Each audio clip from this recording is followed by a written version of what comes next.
હું છું પ્રિયંકા, તમે જોઈ રહ્યા છો સિટી કવરેજ ન્યૂઝ। આજના મુખ્ય સમાચાર। ગાંધીનગરના ગૃહ વિભાગના અત્યંત વિશ્વસનીય આધારભૂત સૂત્રોમાંથી મળેલી માહિતી મુજબ જૂનાગઢ શહેરની વધતી વસ્તી તથા વિસ્તારને ધ્યાને લઈ શહેરમાં અપરાધને નાથવા માટે વિસ્તાર પ્રમાણે ભૌગોલિક દ્રષ્ટિએ તથા પોલીસના રિસ્પોન્સ ટાઈમ બાબતે એક ઓર ડિવિઝન એટલે કે નવું ડી ડિવિઝન બનાવવા માટે ગાંધીનગર ગૃહ વિભાગમાં દરખાસ્ત મોકલવામાં આવી છે। આ બાબતમાં વધુ વિગત માટે જૂનાગઢના ડીવાયએસપી હિતેશ ધાંધલિયાનો સંપર્ક કરવામાં આવ્યો હતો।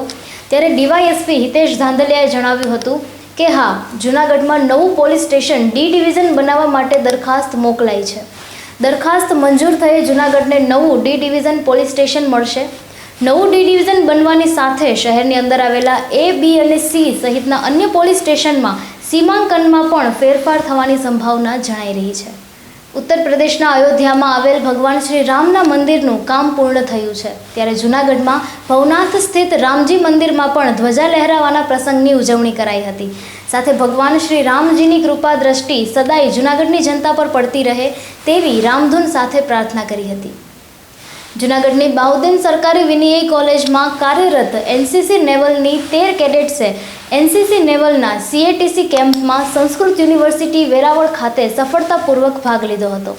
કેમ્પ દરમિયાન કેડેટ્સને શિપ મોડેલિંગ તાલીમ, ફાયર ફાઇટરની ઉપયોગિતા અંગેની તાલીમ, yoga practice, parade, physical fitness, અનુશાસન, નેવલના વિવિધ વિષયો, આત્મરક્ષા માટે કરાટેની તાલીમ, એઆઈના ઉપયોગ અને ચેતવણી, ફાયરિંગ, સ્વિમિંગ, રમતગમત વગેરે જેવી જીવન ઉપયોગી વિવિધ પ્રકારની તાલીમ આપવામાં આવી હતી। જૂનાગઢમાં ડૉક્ટર બકુલ બુચ દ્વારા સ્થાપિત આશાદીપ ચેરિટેબલ ફાઉન્ડેશનના દિવ્યાંગોએ સ્ટેચ્યુ ઓફ યુનિટીની મુલાકાત લીધી હતી। દિવ્યાંગોએ વિશ્વની સૌથી ઊંચી પ્રતિમા સરદાર વલ્લભભાઈ પટેલનું સ્ટેચ્યુ જોઈ ખુશી વ્યક્ત કરી હતી। દિવ્યાંગોને સ્ટેચ્યુના પગથી લઈ આંખ સુધી ઊંચે લઈ જઈ અને સમજૂતી આપવામાં આવી હતી।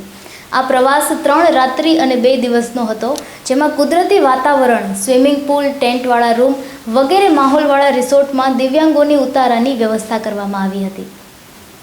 દેશ આજે 76મો બંધારણ દિવસ ઉજવી રહ્યો છે। આ અવસરે રાષ્ટ્રપતિ દ્રૌપદી મુર્મુની અધ્યક્ષતામાં બંધારણ ગૃહના સેન્ટ્રલ હોલમાં ખાસ કાર્યક્રમનું આયોજન કરવામાં આવ્યું હતું। સવારે 11 વાગ્યાથી આયોજિત આ કાર્યક્રમમાં ઉપરાષ્ટ્રપતિ, વડાપ્રધાન નરેન્દ્ર મોદી, લોકસભા અધ્યક્ષ ઓમ બિરલા, તમામ કેન્દ્રીય મંત્રી અને બંને ગૃહના સાંસદોએ હાજરી આપી હતી। આ કાર્યક્રમમાં 9 ભાષાઓમાં બંધારણના અનુવાદનું લોકાર્પણ કરવામાં આવ્યું છે। રાષ્ટ્રપતિએ ડિજિટલ રૂપે મરાઠી, નેપાળી, પંજાબી, બોડો, કાશ્મીરી, તેલુગુ, ઓડિયા, અસમિયા અને મલયાલમ જેવી 9 ભાષામાં બંધારણના અનુવાદનું લોકાર્પણ કર્યું। संसद के दोनों सदनों के सदस्यों ने हमारे देश को आगे बढ़ाने के साथ साथ गहन राजनीतिक चिंतन की स्वस्थ परंपरा विकसित की है। आने वाली कालखंड में जो विभिन्न लोकतंत्रों और संविधानों का तुलनात्मक अध्ययन किया जाएगा तो भारतीय लोकतंत्र और संविधान का विवरण स्वर्णाक्षर में किया जाएगा। आप सभी सदस्यगण हमारे संविधान और लोकतंत्र की इस गौरवशाली परंपरा के संभावक भी है, निर्माता भी है और साक्षी भी है। मुझे विश्वास है कि हमारी संसद के दिशा निर्देश में भारत को विकसित राष्ट्र बनाने के संकल्प को अवश्य सिद्ध किया जाएगा।